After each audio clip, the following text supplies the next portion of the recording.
कानी कुर्सी की में आइए बात करते हैं एक बार फिर से अब जरा पनौती की। पनौती को लेकर आपने देखा कितना ड्रामा हुआ, क्या क्या राहुल गांधी ने कहा, पीएम मतलब पनौती मोदी। उसके बाद उनको नोटिस भी मिल गया चुनाव आयोग का, उनको जवाब भी देना है, कल ही तक उनको जवाब भी देना है, आज तक उनको जवाब देना है। अब देखिए इस मामले में और लोग भी जुड़ते जा रहे हैं। मैं आपको दिखाता हूं क्या क्या चीजें हो रही हैं। पहले तो कांग्रेस पार्टी इसको लेकर के नए नए पोस्ट, नए नए मीम्स बना बना के डाल रही है। अब ये एक उन्होंने सोशल मीडिया एक्स पर उन्होंने इसको पोस्ट किया है, पनौती आजम, और पर्दे के पीछे से झांकते हुए प्रधानमंत्री नरेंद्र मोदी को दिखाया हुआ है। एक नंबर 2, आम आदमी पार्टी। अब आम आदमी पार्टी भी कूद पड़ी इसमें, पनौती हटाओ देश बचाओ, ये लिख रही है आम आदमी पार्टी। संजय राउत ये कह रहे हैं कि पनौती कोई खराब शब्द थोड़ी है, पनौती तो हमारे यहाँ इस्तेमाल होता रहता है, पनौती का कुछ और मतलब होता है। अब आप अपनी तरीके से उसको लेते रहिए कि भाई ये तो बदनामी किसी के खिलाफ दुर्भावना से कहा गया, तो ऐसा नहीं है। हाँ, ये जरूर है कि देश को पनौती लगी थी 2014 में और वो 2024 में हट जाएगी, ये संजय राउत कह रहे हैं। मैं पहले आपको संजय राउत का जो स्टेटमेंट है वो दिखा रहा हूं और उसके बाद फिर हेमंत बिस्वा शर्मा की बात हम करेंगे, जिन्होंने जवाब बड़ा करारा दिया है कांग्रेस पार्टी को, उनकी बात भी। तो दोनों आप सुन लें। 2014 से इस देश को पनौती की पीड़ा शुरू हो गई है। ये किसी व्यक्ति के बारे में हम नहीं बोल रहे, और भारतीय जनता पक्ष ने ये दिल पर नहीं लेना चाहिए। बीजेपी ने पनौती शब्द पूरे विश्व में और देश में इस्तेमाल किया जाता है, और खास करके जो अपने आप को हिंदुत्ववादी समझते हैं उनको तो पनौती शब्द का इतना नफरत नहीं होनी चाहिए। अपने हिंदुत्व के कोश में पनौती शब्दों को बहुत महत्व है, आपको मालूम नहीं? आप नेपाल में जाइए, आप बनारस में जाइए, आप समझ लीजिए पनौती का अर्थ क्या है, और बाद में ये सब एफआईआर वगैरह लॉन्च करने का काम कर लीजिए। इस देश को 2014 से पनौती लगी है, तो 2024 में पनौती खत्म हो जाएगी। अब किसका बयान किसके लिए पनौती साबित होगा, ये तो 3 दिसंबर को पता चल जाएगा। जितने लोग पनौती पनौती कर रहे हैं, कहीं ऐसा ना हो कि आत्मघाती हो जाए। देखिए मतलब स्थिति वही बन रही है।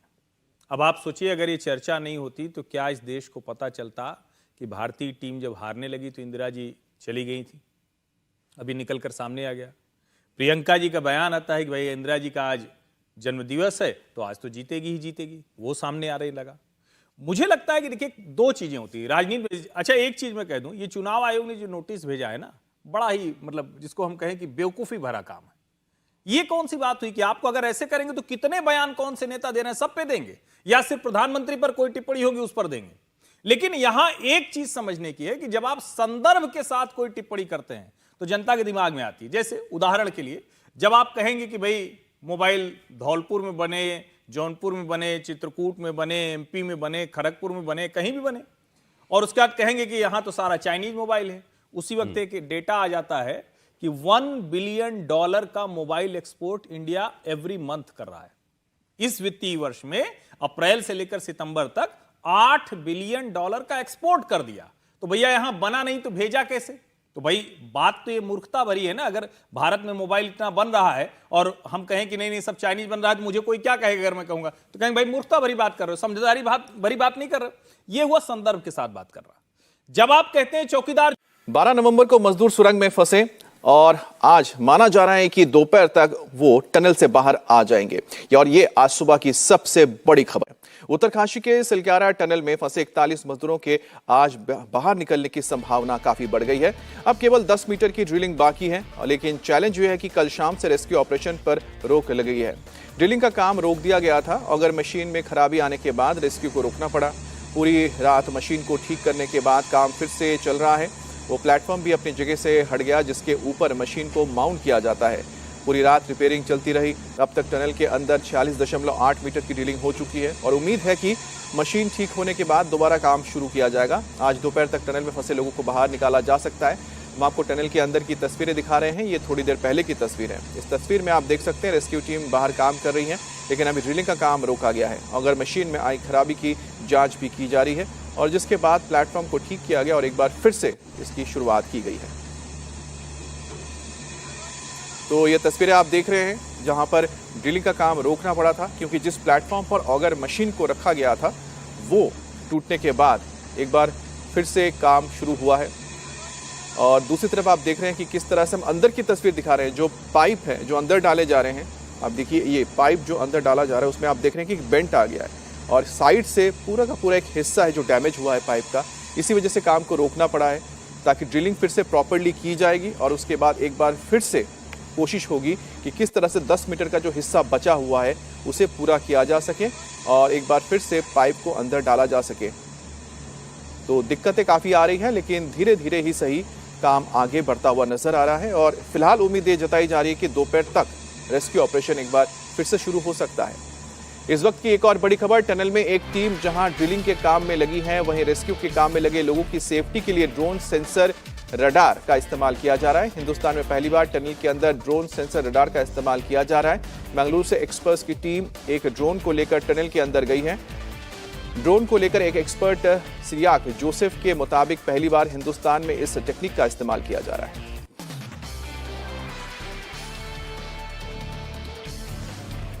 ये अपना latest technology it's called it's एक ऑस्ट्रेलियन टेक्नोलॉजी है।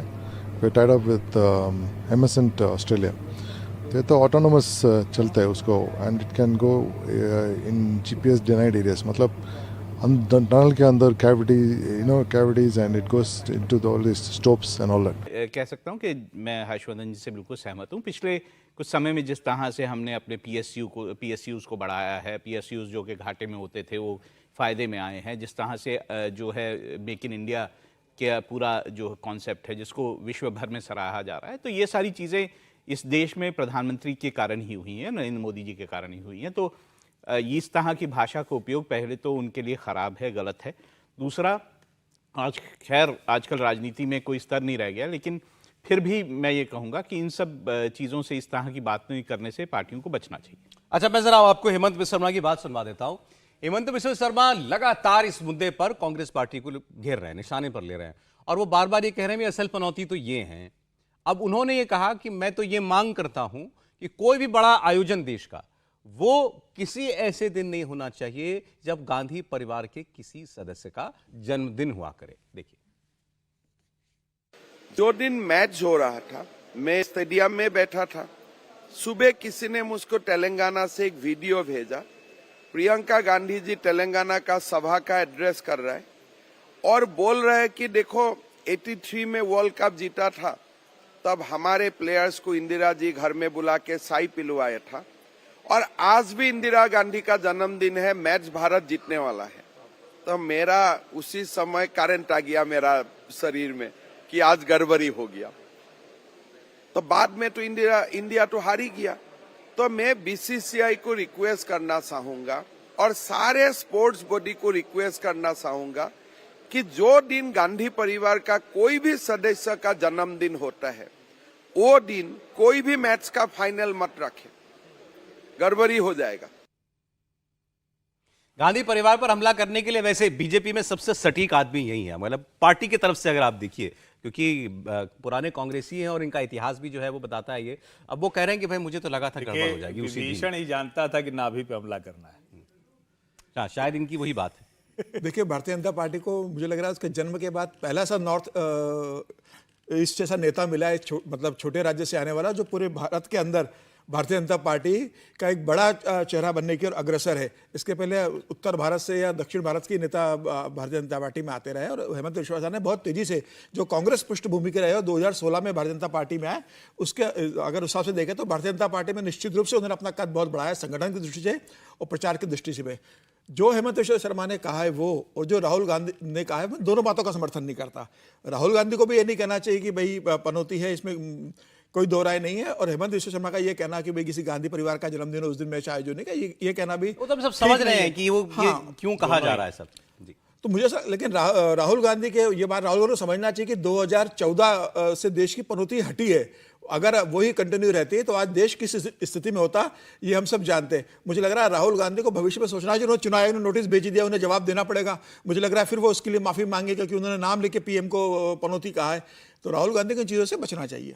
अच्छा, वैसे तो एक वीडियो और घूम रहा है आजकल जिसमें दिखाई दे रहा है कि इंदिरा गांधी जी जो हैं वो स्टेडियम के अंदर आ गई। एशियन गेम्स का शायद है जब भारत में आयोजन हुआ था। एशियाड का कब का? एशियाड का है। तब स्टेडियम में आ रही हैं और बाकी सब लोग जो है वहाँ दर्शक दीर्घा में बैठे हुए हैं, उस दिन इंदिरा गांधी जी का जन्मदिन था। बीजेपी इस वीडियो को ये कह करके पब्लिसाइज कर रही है, इंदिरा गांधी के जन्मदिन के ऊपर के दिन एशियाड का ओपनिंग सेरेमनी रखी जाती है। और उस वक्त जो कमेंटेटर होते थे या टीवी न्यूज़ के प्रस्तुता होते थे, वो सब बता रहे हैं कि आज इंदिरा गांधी जी का, प्रधानमंत्री का जन्मदिन भी है। तो तब किसी को ये बात बुरी नहीं लग रही। आज नरेंद्र मोदी क्रिकेट मैच देखने चले जाते हैं तो वो खराब है। ये बात अक्सर हम लोग समझते हैं, लेकिन शायद उसको बार बार बोलने से थोड़ा ठीक से समझ में आ जाएगा। ये सामान्यीकरण हुआ। गांधी परिवार के साथ कोई भी चीज वो पवित्र सी कर दी गई। आप जरा सोचिए, और सच बात है भाई, बाल दिवस वो चाचा नेहरू के जन्मदिन पे क्यों होगा? मतलब ये सवाल है, और ये किसी के भी मन में आ सकता है। अगर आप देश के प्रधानमंत्री के नाम पर कुछ करना चाहते हैं, सिर्फ जो घर होगा वो जहां नेहरू जी रहे वही वाला घर क्यों म्यूजियम बनेगा? क्यों दूसरे आपको करना था तो देश विशाल है, हर प्रधान, फिर कहते हैं कि अच्छा पहला प्रधानमंत्री तो उसका होना, तो पहले राष्ट्रपति का क्यों नहीं होगा? डॉक्टर राजेंद्र प्रसाद, उनके लिए भी तो वही सम्मान, वही परंपरा होनी चाहिए। जितने ट्रस्ट होंगे, जितने, ठीक है, गांधी परिवार के नाम पे हम सब मानते हैं कि नेहरू जी हों या इंदिरा जी हों, बहुत उन्होंने देश के लिए बहुत कुछ किया, लेकिन क्या उनके नाम पर जो कुछ है उसकी ट्रस्ट की किसी एक के पास ठेकेदारी होगी? कोई एक ओनरशिप किसी के व्यक्ति के पास होगी? ऐसा हो सकता है क्या? नहीं होना चाहिए। ऐसे ही जो सारे नाम हैं, सारी सड़कें हैं, सारे पुरस्कार हैं, सोचिए अभी खत्म हुआ, अभी नरेंद्र मोदी ने खत्म किया, राजीव गांधी खेल रत्न पुरस्कार हुआ करता था, अभी मेजर ध्यानचंद हुआ। अब ये सारी चीजें सुनते हुए जब कोई ये कहता है, और मैं बार बार कह रहा हूं, कांग्रेस पार्टी को बचना चाहिए। राहुल गांधी जी के कांधे पर बहुत बैगेज है, उनकी पीठ दबी हुई है। कांग्रेस ने जो कुछ किया है, चाहे उसको जाने अनजाने अपनी सत्ता बचाए रखने के लिए, उसको छोड़ना चाहिए।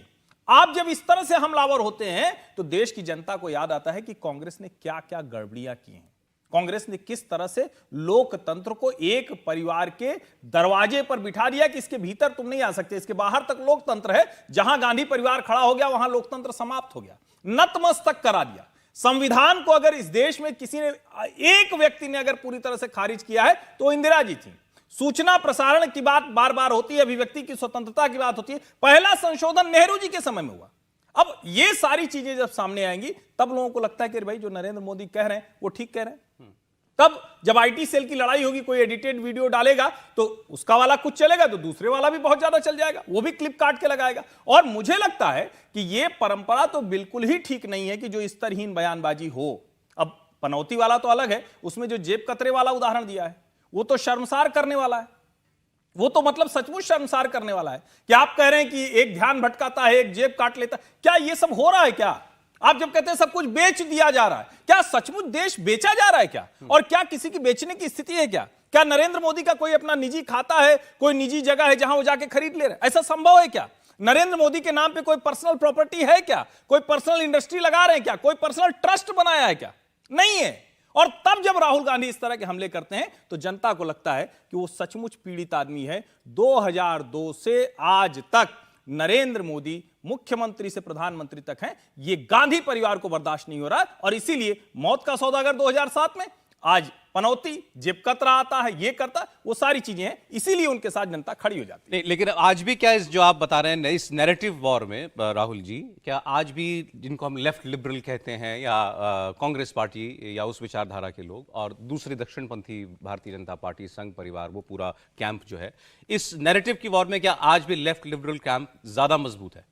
नहीं, मुझे नहीं लगता कि ज़्यादा कोई मजबूत है, क्योंकि भारतीय जनता पार्टी ने भी इस चीज़ को रियलाइज़ किया है और वो भी उतने ही तरह से सोशल मीडिया पे एक्टिव है। अब कुछ दिन मतलब कल परसों ही मैं देख रहा था कि एक तस्वीर जो है वो दिखाई गई जिसमें जो है राहुल गांधी, प्रियंका गांधी वो स्टेडियम में, पाकिस्तान में एक स्टेडियम में मैच देखते हुए थे और उसको बताया गया। तो उसमें फिर बाद में क्लैरिफिकेशन ये भी आया कि उस मैच में तो अरुण जेटली भी थे।